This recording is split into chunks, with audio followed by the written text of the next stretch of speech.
ఆ విష్ణుమూర్తిని, ఆ శ్రీమన్నారాయణుని స్తోత్రం చేశారు.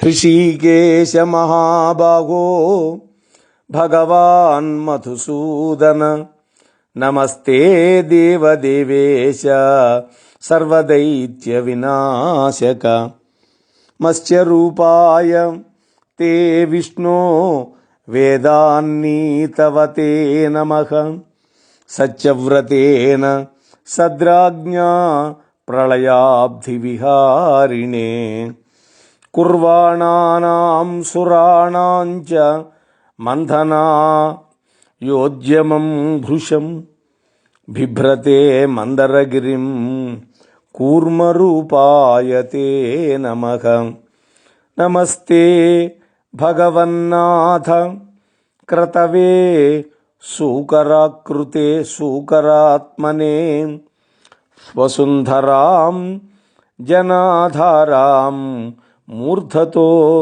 బిభ్రతే నమః వామానాయ నమస్తుభ్యం ఉపేంద్రాఖ్యాయ విష్ణవే విప్రరూపేణ దైత్యేంద్రం బలిం ఛలయతే విభో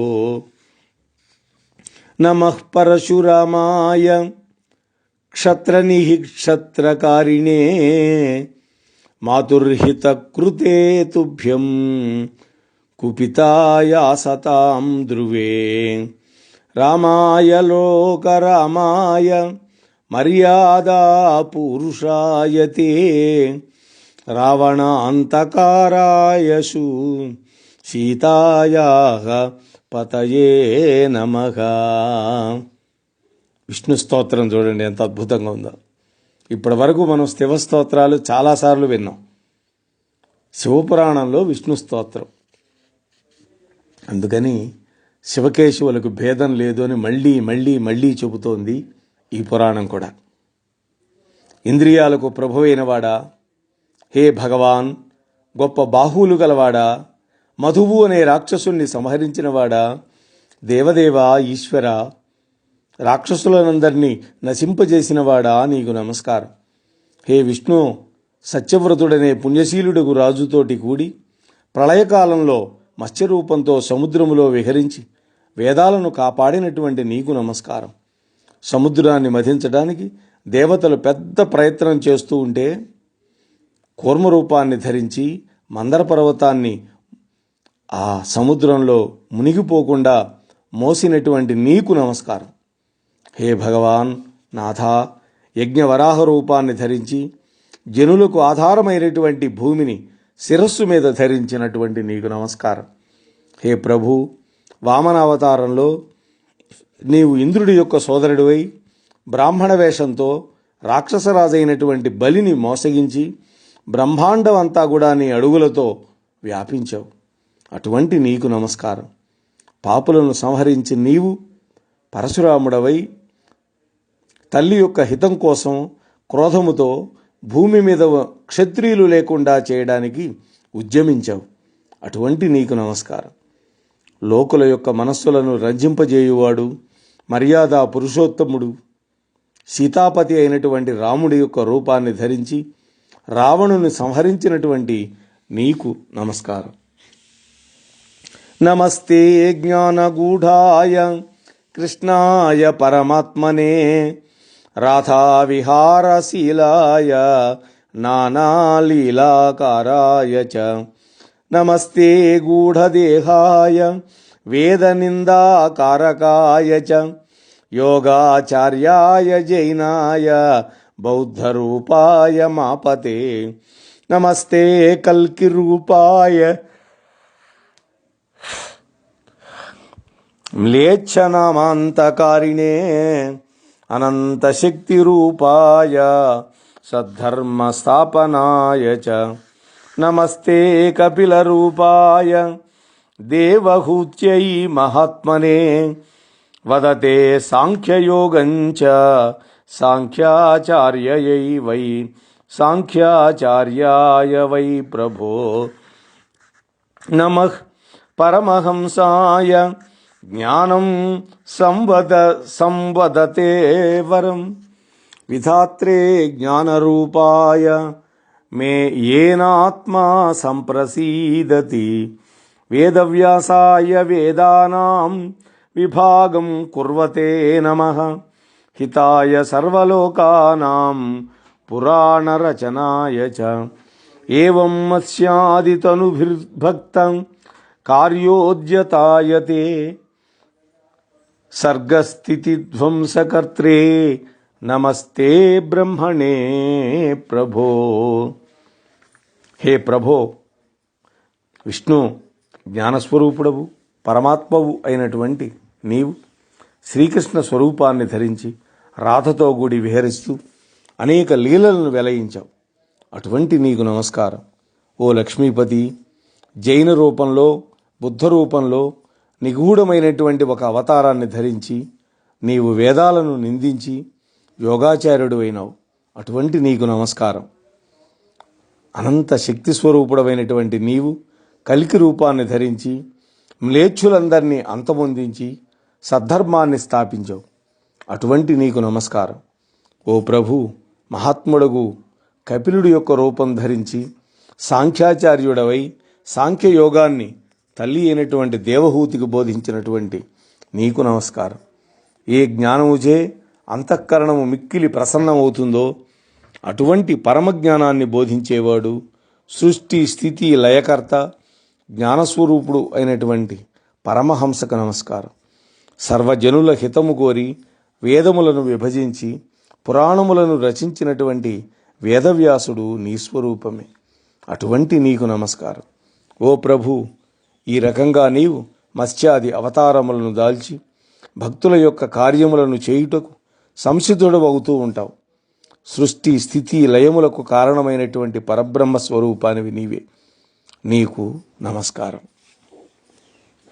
తన యొక్క దాసుల యొక్క కష్టాలను పోగొట్టి సుఖములను శుభములను ఇచ్చేవాడు, పచ్చటి వస్త్రాన్ని ధరించేవాడు, పాపాలను ప్రక్షాళనం చేసేవాడు, గరుత్మంతుడు వాహనంగా గలవాడు అయినటువంటి నీకు నమస్కారం. క్రియలన్నింటినీ చేసే ఒకే ఒక కర్తవు నీవే. శరణు పొందదగిన నీకు నమస్కారం. దైత్యులచే పీడింపబడుతున్న దేవతల దుఃఖాలు మొదలైనటువంటి వాటిని నశింపజేయటంలో వజ్రము వంటివాడా, శేషశయ్యపై పరుండేవాడవి, సూర్యచంద్రులు కన్నులుగా కలిగిన వాడవు అయినటువంటి నీకు నమస్కారం. ఓ దయానిధి, ఓ లక్ష్మీపతి, శరణు పొందిన మమ్మల్నందరినీ రక్షించు. జలంధరుడు స్వర్గము నుండి దేవతలందరినీ వెళ్ళగొట్టాడు. సూర్యచంద్రులను, అగ్నిదేవుణ్ణి, యమధర్మరాజును అతడు తమ తమ స్థానాల నుండి వెళ్ళగొట్టాడు. పాతాళము నుండి వాసుకి అనేటువంటి సర్పరాజుని తరిమి కొట్టాడు. మానవులలాగా తిరుగాడుచున్నటువంటి దేవతలలో శోభ అంతరించిపోయింది. మేము నిన్ను శరణు పొందుతున్నాం. ఆ జలంధరుణ్ణి వధించే ఉపాయాన్ని ఆలోచించు ప్రభు. దేవతల యొక్క దీనాలాపాలు విన్నాడు కరుణాసముద్రుడైనటువంటి పురుషోత్తముడు విష్ణుమూర్తి. ఓ దేవతలారా, మీరంతా భయాన్ని విడిచిపెట్టండి. నేను ఇదిగే యుద్ధానికి సిద్ధమై వెళుతున్నా. జలంధరుడితోటి జగడంలో నా యొక్క పరాక్రమాన్ని చూపిస్తాను అని గరుత్మంతుడిని స్మరించాడు. వెంటనే అక్కడికి వచ్చి వాలాడు వైనతేయుడు, అంటే వినతాపుత్రుడు అని. వెంటనే అధిరోహించి యుద్ధానికి బయలుదేరుతున్నటువంటి ఆ విష్ణుమూర్తిని సమీపించి లక్ష్మీదేవి ఇట్లా ప్రార్థించింది. నాథా,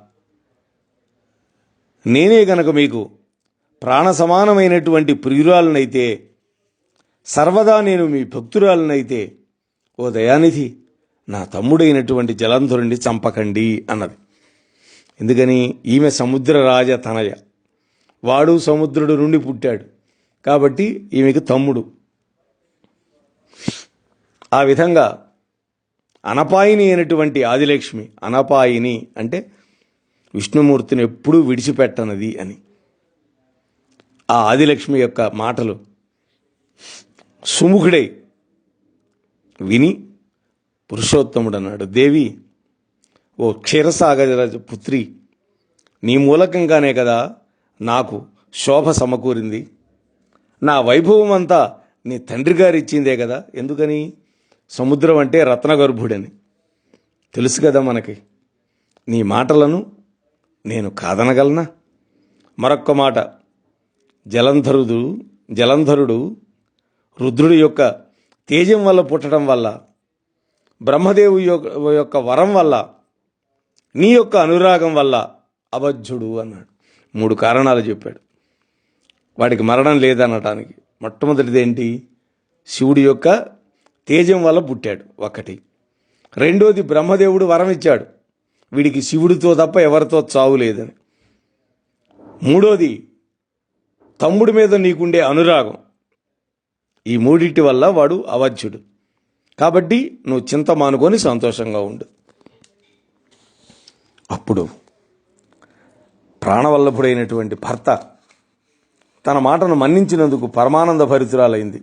ఆ తల్లి విలాసంగా భర్తని వీక్షించి శుభాన్ని పలికింది. లోకంలో ప్రాణవల్లభ అయినటువంటి భార్య మాటను కాదనగల పురుషుడు ఎవడైనా ఉంటాడా? మల్లవుడు అడుగుతున్నాడు. నిజమేగా. వెంటనే విష్ణుమూర్తి ఆయుధాలు ధరించి ఆ గరుత్మంతుడి మీద ప్రయాణం చేసి ఇంద్రాది దేవతలతో కూడి ఆ దానవుల యొక్క స్కంధారావానికి వచ్చి చేరాడు. అంటే వాళ్ళ తావుకు వచ్చాడు. గరుత్మంతుడి యొక్క రెక్కల సుడిగాలి విసురికి రాక్షసులు పెను తుఫానికి ఎడారిలో రేగినటువంటి ఇసకలాగా పైకి లేచి కింద పడ్డారు. ఆ హఠాత్ పరిణామానికి ఆశ్చర్యపోయినటువంటి జలంధరుడు ఆశ్చర్యపోయి క్షణంలో తేరుకున్నాడు. తన గదతోటి గరుత్మంతుడి యొక్క తల మీద మోదాడు. వెంటనే కయ్యానికి కాలు దువ్వుతూ వచ్చినటువంటి దేవతలను చూశాడు. వాడి యొక్క కన్నుల నుండి నిప్పు కణాలు రాలుతున్నాయి, మాటలు మంటలు రేగుతున్నాయి. జబ్బలు చరిచాడు, బొబ్బలు పెట్టాడు. భూమి వణికిపోయింది. తన యొక్క కాలితోటి భూమిని ఒక్క తన్నుదన్నాడు. వెంటనే తన రాక్షస మోకలతో పాటు బంటులైనటువంటి శుంభుడు, నిశుంభుడు, తామ్రాక్షుడు, ధూమ్రాక్షుడు, కాకరాక్షుడు, ఖడ్గరోముడు, కాలనేమి, కాలకేయుడు మొదలైన వాళ్ళందరితో కలిసి తన చేతిలో ఆయుధాలు తళతళ మెరిసిపోతూ ఉంటే రౌద్రంతో ఉద్రేకంతో సముద్రంలా విరుచుకుపడ్డాడు. ఎందుకని? వాడు సముద్రం కొడుకు కదా. శూలపాణి అయి యుద్ధంలో అకాల రుద్రుడై నిలబడ్డాడు వాడు జలంధరుడు. రుద్రుడు కొడుకు కదా. రుద్రుడు యొక్క తేజస్సంభవుడు. రౌద్రమే రూపం దాల్చినట్టుగా ఉంది. అతన్ని చూసి దేవతలంతా కంపించిపోయారు. కానీ మన పక్షాన సాక్షాత్తు విష్ణుమూర్తి రక్షకుడై ఉన్నాడని వాళ్ళంతా మనస్సులో ఊరట పొందారు. దేవతలు ఆశ్చర్యపోయేలా దేవదానవ సంగ్రామం మొదలైంది. సంకుల సమరం సాగుతోంది.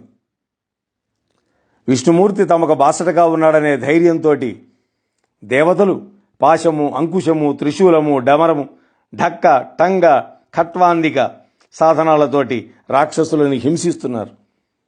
దైత్యులు అచ్చుగురులై వాళ్ళ దగ్గర కూడా ఉన్నటువంటి శూలాలు, ముద్గరాలు, గదలు, పరశువులు, తోమరాలు, శక్తి, క్షురికాలు మొదలైన ఆయుధాలతోటి ఈ దేవతల యొక్క సర్వాంగాల యందు నొప్పి పుట్టిస్తున్నారు. రక్తపు టేరులు పారుస్తున్నారు.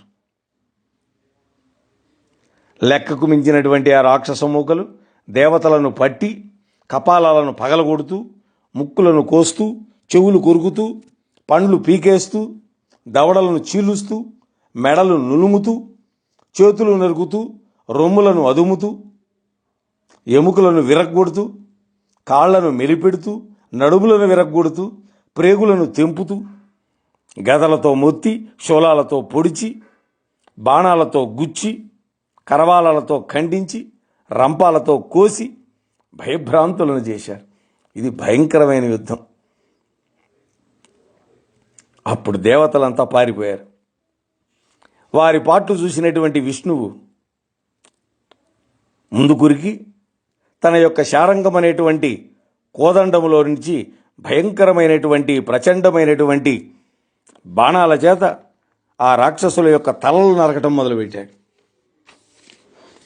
అప్పుడు దైత్యులంతా భయపడి వెన్ను చూపించారు. వారి యొక్క దైన్యాన్ని చూచి జలంధరుడు శూలాన్ని చేతబట్టి రెండవ రుద్రుడిలాగా విష్ణువు ముందు నిలబడ్డాడు. వారిద్దరి మధ్య భయంకరమైనటువంటి ప్రళయభీకరమైనటువంటి యుద్ధం సాగింది. వాళ్ళు గుప్పించినటువంటి బాణాలు ఆకాశానికి ఎగసి ఆకాశానికి పందిరి వేసినట్లే శ్రీమన్నారాయణుడు బాణాలతోటి ఆ యొక్క జలంధరుడు యొక్క ధ్వజాన్ని, ధనస్సుని, ఛత్రాన్ని, వాడి యొక్క బాణ తూణీరాలని ఎగరగొట్టాడు. దానితోటి భగ్గున మండిపడ్డ ఆ జలంధరుడు దిగ్గన కింది కురికి తన యొక్క గదను చేతబట్టి వేగంగా ముందు కురికి గదతోటి గరుత్మంతుడి యొక్క తల మీద మోదాడు. మరొక దెబ్బ హరి యొక్క వక్షస్థలంపై శూలంతో పొడిచాడు. వెంటనే విష్ణుమూర్తి క్రోధావేశుడై కౌమోదికి అనేటువంటి తన గదని జలంధరుడి మీదకి విసిరాడు. అది జలంధరుడి యొక్క మెడలో పుష్పమాలికై శోభించింది. హరయే నమః, శ్రీకృష్ణాయ నమః. అది ఓం నమః శివాయ. అది రుద్రుడి యొక్క వైభవం. రుద్రవీర్య సంభవుడు వాడు. అంతట నారాయణుడు ప్రసన్నుడై ఆ రాక్షసేశ్వరుడితోటి ఈ విధంగా అన్నాడు: ఓ అసుర సార్వభౌమ జలంధర, రణరంగంలో అవక్కర పరాక్రమాన్ని చూపించినటువంటి నీవు ధన్యుడివి. ఇంతవరకు నేను నీ మీద ప్రయోగించినటువంటి ఆయుధ ప్రహారాలకి గతంలో ఎంతోమంది మీ అసుర చక్రవర్తులు హతులైపోయారు. కానీ నీతో సమానమైనటువంటి వీరుడు ఇంతవరకు నాకు కనిపించలా. చూడండి, నేను సంతోషపడ్డాను, ఏదైనా వరం కోరుకో ఇస్తానన్నట్టు. విష్ణుమూర్తి యొక్క మాటలకి జలంధరుడు పరమానంద భరితుడైనాడు. బావా, నువ్వు అన్నమాట నిజమైతే బావా అని పిలిచాడు. అక్కయ్య మొగుడేగా. నువ్వు నీ గణాలతో కూడి నా చెల్లెలతో కూడి నా ఇంట్లో నివసించాలి అన్నాడు. ఇది వాడు కోరుకున్న కోరిక. దైత్యుడి యొక్క వింత కోరికకి కించిత్ ఖేదాన్ని పొందినటువంటి విష్ణుమూర్తి అడిగిన తర్వాత వరం ఇవ్వాల్సిందే కదా, అట్లాగే అగ్గుగాక అన్నాడు. వెంటనే లక్ష్మీ సహితుడై తన గణాలతో కూడి ఆ జలంధరుడి యొక్క నగరానికి వచ్చి నివసించాడు. అప్పుడు ఆ దానవరాజు అక్కడ ఉన్నటువంటి దేవతల పదవుల్లో రాక్షసులను నియమించాడు. ఈ విధంగా స్వర్గము, వైకుంఠములోని దేవతాధికార పదవులన్నీ కూడా రాక్షసులతో నిండిపోయినాయి. జలంధరుడు భూమి మీదకు వచ్చాడు. ప్రజలను కన్నబిడ్డల్లాగా కంటికి రెప్పలా కాపాడుతూ ధర్మబద్ధంగా పరిపాలించడం మొదలుపెట్టాడు. చూడండి, వాడిలో అధర్మం లేదు. అతడి రాజ్యంలో వ్యాధిగ్రస్తులు కానీ, ఏడ్చేవాళ్ళు కానీ, దుఃఖపడేవాళ్ళు కానీ, దీనత్వంతో ఉండేవాళ్ళు కానీ, యాచకులు కానీ, కృషించిపోయిన దేహాలు కలిగిన వాళ్ళు కానీ ఒక్కడు కూడా లేడు. అలాగే జారులు లేరు, దొంగలు లేరు.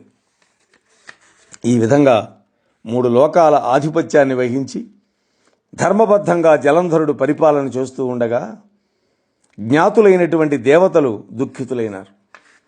వాళ్ళంతా శంకరుడొక్కడే మనకు దిక్కని ఆలోచించి మనస్సులో స్తోత్రం చేశారు. వెంటనే ఆ ప్రభు శంకరుడు నారద మహర్షిని ప్రేరేపించాడు. నారదుడు జలంధరుడు యొక్క నగరానికి వచ్చి దేవతలను కలుసుకున్నాడు. వాళ్ళంతా తమ దుఃఖాన్ని ఆ దేవర్షి ముందు వెళ్ళబోసుకున్నారు. నారద, సాక్షాత్తు లక్ష్మీదేవి ఆ దానవుని నగరంలో కొలువై ఉంటే మాకింకేం మిగిలింది చెప్పు. నువ్వు గనక గొప్ప ఉపాయశాలివి కాబట్టి ఏదో ఒక ఉపాయాన్ని ఆలోచించి మమ్మల్ని ఈ కష్టాల నుండి తప్పించు. ఆ దైత్యుణ్ణి మట్టుపెట్టే మార్గం కూడా నువ్వే ఆలోచించు అని దీనంగా ప్రార్థించారు.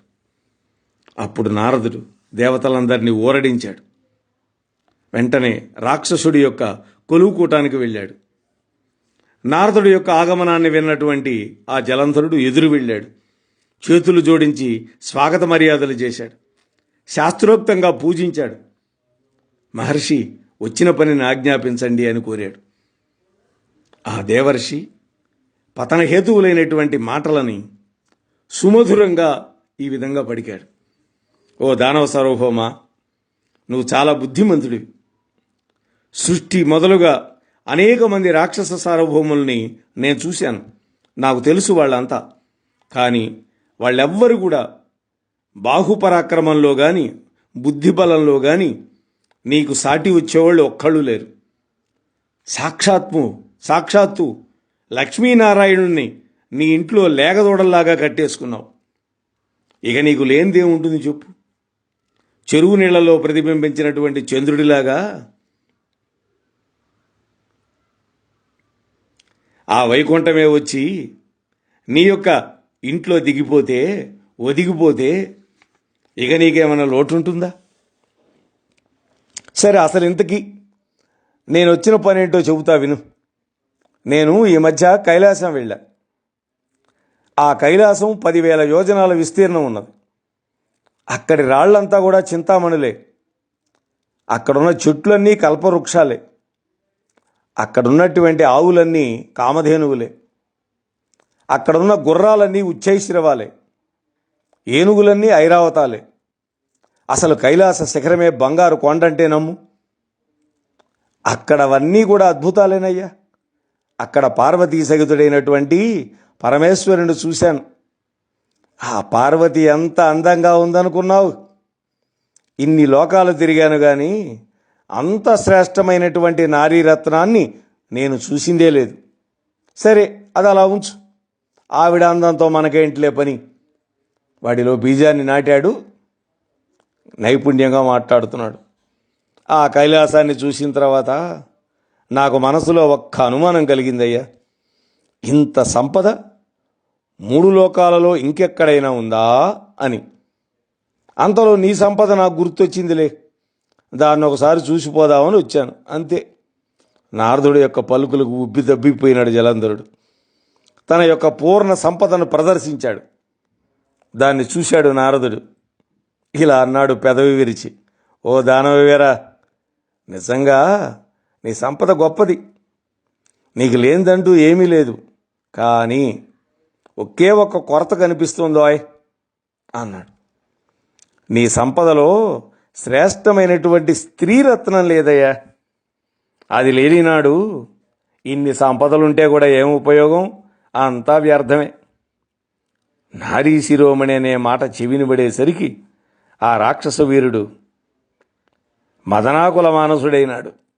నారదా, అటువంటి స్త్రీరత్నం నాకెక్కడ దొరుకుతుంది అన్నాడు. నాకు చెప్పాడు కదా, వాడు విన్నాడు. కానీ వాడు ఎంతసేపటికి తన సంపదే గొప్పది, నాకంటే గొప్పవాడు లేడు అనుకుంటున్నాడు వాడు. ఇప్పుడు నారదుడు తన పాచిక బారిందనుకున్నాడు. పార్వతీదేవి సౌందర్యాన్ని మళ్ళీ వర్ణించి చెప్పాడు. జలంధర, ఏ యువతి లావణ్యం అనేటువంటి అంబిధులో మునిగి పితామహుడు సైతం తన ధైర్యాన్ని కోల్పోయాడో, 2 సార్లు బ్రహ్మదేవుడు సతీదేవి వివాహంలో అలాగే చేశాడు, పార్వతీదేవి వివాహంలో కూడా చేశాడు. అటువంటి చంద్రముఖి నీ ఆధీనంలో ఉంటే నీకు సంపద శోభిస్తుంది అని పలికి ఆ దూది రాశిలో ఒక నిప్పురవ్వ పడేసి అంటించి వచ్చిన పని పూర్తయిందని మన అగ్గిపుల్ల స్వామి అంటుంటాం కదా సినిమాల్లో, అగ్గిపుల్ల స్వామి అని వెళ్ళిపోయాడు. ఆనాడు మొదలుగా జలంధరుడు పార్వతీదేవి యొక్క సౌందర్యాన్ని భావన చేసుకుంటూ కామజ్వరం వచ్చింది వాడికి. జాగ్రత్తావస్థలో, స్వప్నావస్థలో, సుషుప్తావస్థలలో 3 అవస్థల్లో వాడు ఆమె యొక్క లావణ్యాన్ని తలపోస్తూ బుద్ధి నశించిపోతే మోహపరవశుడై మూర్ఛపోతూ ఉన్మాద స్థితులను గడిచి ఇక చివరికి మృత్యుముఖానికి చేరుకున్నాడు. ఇది స్త్రీ దొరక్కపోతే మానవుడికి పట్టే గతి. అంత్యకాలం సమీపించగా వాడు ఔచిత్యాన్ని కోల్పోయినాడు. రాహువును పిలిపించాడు. అతనికి చెప్పవలసిన మాటలు చెప్పాడు.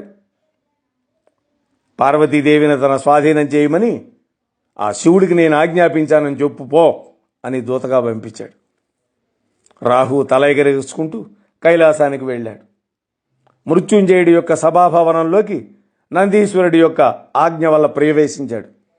ఎదురుగా చంద్రశేఖరుడు భుజగభూషణుడు మహాకాలుడు అయినటువంటి మహాదేవుణ్ణి దర్శించాడు, నమస్కరించాడు.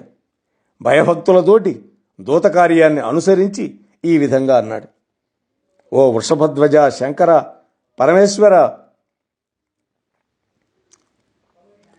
త్రిలోకాధిపతి అయినటువంటి మా జలంధర మహారాజు నన్ను దూతగా పంపించాడు. మహాబలవంతుడు, దేవతలకు మృత్యువుతో సమానమైనవాడు, గొప్పదైన దివ్యమైన ప్రభావం కలిగినవాడు, సృష్టిలోని సర్వశ్రేష్ఠ వస్తువులకు అధిపతి అయినవాడు, రాక్షస సమ్రాట్టు అయినటువంటి మా జలంధరుడి యొక్క ఆజ్ఞని నా ముఖతః విని ఆ మీదట మీకు తోచినట్టు చేయండి. నిత్యం శ్మశానంలో ఉండేవాడివి, కపాలాన్ని చేత ధరించిన వాడివి, ఎముకల మాలలను వేసుకున్నవాడివి, దిగంబరుడివి అయినటువంటి నీకు సర్వమంగళాస్వరూపిణి అయినటువంటి ఈ హిమగిరి రాజతనయ పార్వతీదేవి ఎట్లా భార్య అయిందయ్యా? తన రాజ్యంలోని శ్రేష్టమైన వస్తువులన్నీ రాజుకే చెందుతాయని కదా రాజనీతి. 3 లోకాలకి అధిపతి నేనే అంటే ఈ మాటలు ఎవరు చెప్పినవి? జలంధరుడి మాటలు. కాబట్టి ఈ లావణ్య నిధి అయినటువంటి పార్వతి నాకే చెందుతుంది. ఇంద్రుడి యొక్క ఐరావతం, ఉచ్చైశ్రవం, కల్పవృక్షం, కామధేనువు ఇవన్నీ నా పెరట్లో ఉన్నాయి. హంసలు పూంచినటువంటి బ్రహ్మగారి విమానం నా ఇంటి ముందెప్పుడు సిద్ధంగా ఉంటుంది. కుబేరుడి యొక్క నవనిధులను లాక్కొని నా ఇంట్లో పాతిపెట్టాను. ఒకటేమిటి, దేవతల యొక్క, అష్టదిక్పాలకుల యొక్క వైభవ స్త్రీ అంతా కూడా నా ఆధీనంలో ఉంది. ప్రజలు రాజుకు సుఖాన్ని కలిగించాలి కదా. ఇంకా చెబుతూనే ఉన్నాడు రాహు మాటలు వింటూ ఉన్నటువంటి ఫాలాక్షుడు కనుబొమ్మలు చిట్లించాడు. వెంటనే భూమధ్య నుండి రౌద్రుడు, సింహం వంటి నోరు కలవాడు, నిప్పులు కక్కే కన్నులు గలవాడు, పైకి లేచి నిలబడినటువంటి శిరోజాలు గలవాడు అంటే నిక్కబడుచుకున్నటువంటి వెంట్రుకలు, ఎత్తైన దేహం, పొడవైన బాహువులు, తాటి చెట్ల వంటి కాళ్ళు, శుష్కించినటువంటి దేహం కలవాడైనటువంటి ఒక భయంకర పురుషుడు పుట్టి వెంటనే రాహు వైపు పరిగెత్తి పట్టుకొని మింగబోయాడు. వెంటనే రాహు భయకంపితుడై శంకరుణ్ణి శరణు వేడి, శంభో శంకర, బ్రాహ్మణుడైనటువంటి నన్ను నీ కళ్ళ ముందే చంపేస్తున్నాడు. బ్రహ్మహత్యా పాపం నీకు చుట్టుకోకుండా నన్ను రక్షించు అని ప్రార్థించాడు. వెంటనే భక్తవత్సలుడైనటువంటి శంకరుడు తన యొక్క కింకరుడితోటి, ఓ గణశ్రేష్ఠ, బ్రాహ్మణుడు, దూత, శరణార్థి అయినటువంటి ఈ రాహువుని శిక్షించొద్దు, విడిచిపెట్టు అని ఆజ్ఞాపించాడు. వెంటనే ఆ రాహువు ఆకాశంలో స్వేచ్ఛగా విడిచిపెట్టేశారు. వచ్చిన దారినే వెళ్ళాడు రాహు. అప్పుడు ఆ ఉద్భవించినటువంటి కింకరుడు శంకరుణ్ణి సమీపించి, శంభో కరుణానిధి, నేను ఆకలితోటి మలమలమాడిపోతున్నాను. నువ్వు దొరికిన ఆహారాన్ని విడిచిపెట్టమన్నావు, అందుకని నాకు ఇప్పుడు ఆహారం చూపించు అని ప్రార్థించాడు. దానికి శంకరుడు, నాయనా, అంత ఆకలిగా ఉంటే నీ కాళ్ళు చేతుల మాంసాన్ని నువ్వే తినేయి అని ఆజ్ఞాపిస్తే వాడు అట్టగే చేశాడు. అప్పుడు వాడికి శిరస్సు మాత్రమే మిగిలింది. వాడు చేసిన భయంకరమైన కర్మను చూసి కపాలి విస్మితుడై, ఓ మహాగణ, నా ఆజ్ఞను వెంటనే చక్కగా పాలించినటువంటి నీవు ధన్యుడివి, సర్వదా నా కుమారుడివి. నీవు మహాగణుడవు, మహావీరుడవు, మహాబలుడవు. దుష్టులందరికీ భయాన్ని కలిగించే నువ్వు ఈ పైన కీర్తి ముఖుడు అనే పేరుతోటి నా ద్వారం వద్ద ద్వారపాలకుడుగా ఉండు అన్నాడు. ఆయన పేరు కీర్తిముఖుడు. నన్ను పూజించడానికి వచ్చిన భక్తులందరూ ముందుగా నిన్ను పూజిస్తారు అని వరమిచ్చాడు. నాటి నుండి కీర్తిముఖుడు దేవదేవుని ద్వారం వద్దే ఉంటున్నాడు. అతన్ని పూజించకుండా మహాదేవుణ్ణి పూజిస్తే ఆ పూజ వ్యర్థం.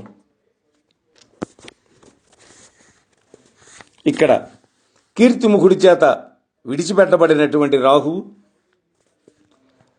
ఆ రాక్షస రాజ్యాన్ని చేరుకొని జాతిబాహ్యుడై చచ్చి బతికినట్లుగా సంతోషపడి మెల్లగా జలంధరుడి దగ్గరికి వెళ్ళి జరిగిందంతా మనవి చేశాడు. వెంటనే జలంధరుడు అత్యుగ్రుడైనాడు. రాక్షస సైన్యాలను సమీకరించాడు. యుద్ధ సంరంభంతో శంభుడి మీదికి దండు నడిపాడు. అతడి ముందు అసుర గురువైన శుక్రుడు నడుస్తున్నాడు. తెగిన తలతోటి రాహువు నడిచాడు. మూడబోయే కిడుకు నీడలో అన్నట్టుగా గొప్ప ఉపద్రవాన్ని సూచించే అపశకునాలు భయంకరంగా కనపడ్డాయి. రథం యొక్క వేగానికి రాక్షసేంద్రుడు తూలగా అతని యొక్క మణిమకుటం నేల మీద పడింది. కిరీటం పడింది అంటే చావుతో సమానం. భూమి కంపించింది. వాడి యొక్క ధ్వజం మీద గద్దలు వాలినాయి. ఇవన్నీ అపశకునాలే.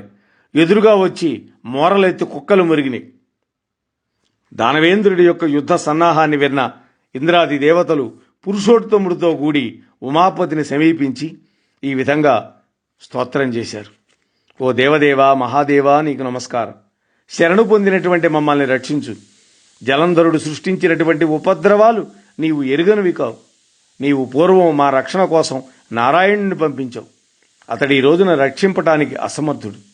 అంతేకాదు, ఆయన లక్ష్మీ సహితుడై ఆ రాక్షసుని ఇంట్లో బందీ అయినాడు. వెంటనే ఆ దానవ సంహారానికి నువ్వు పూనుకో.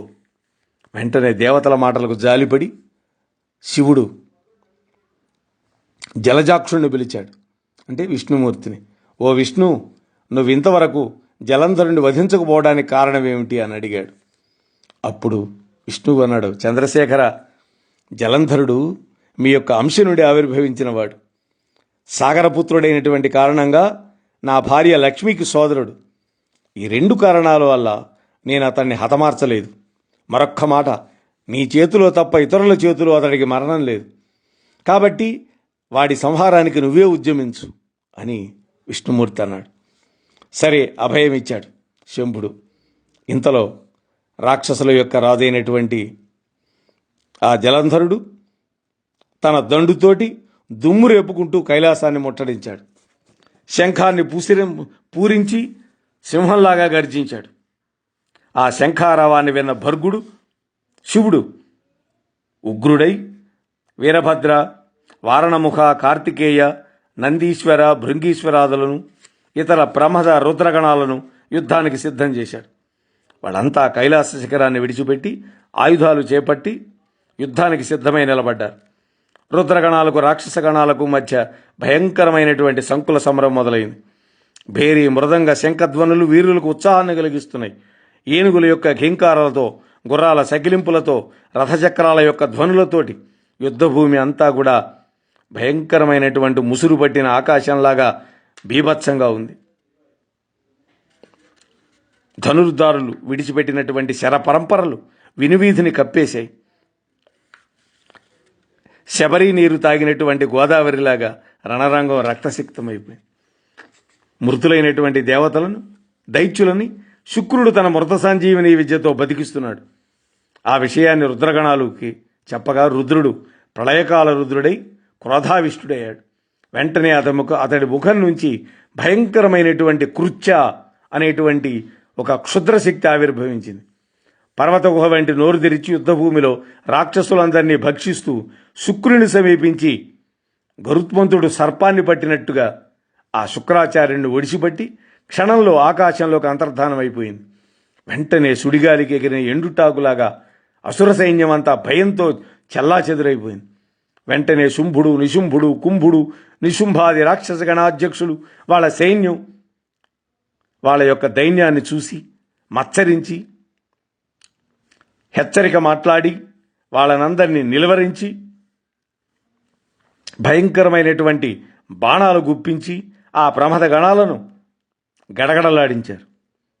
అలా భయంకరంగా పోరాడుతున్నటువంటి రక్కసి మూకల యొక్క విక్రమ పటాటోపానికి ఆగలేక పారిపోతున్నటువంటి ప్రమద గణాలను ప్రోత్సాహ వచనాలతో ఆపి గజాననుడు, షడాననుడు, విఘ్నేశ్వరుడు, సుబ్రహ్మణ్యుడు, వీరభద్రుడు తమ యొక్క ఆయుధాలతోటి సింహనాదం చేస్తూ ముందు గురికారు.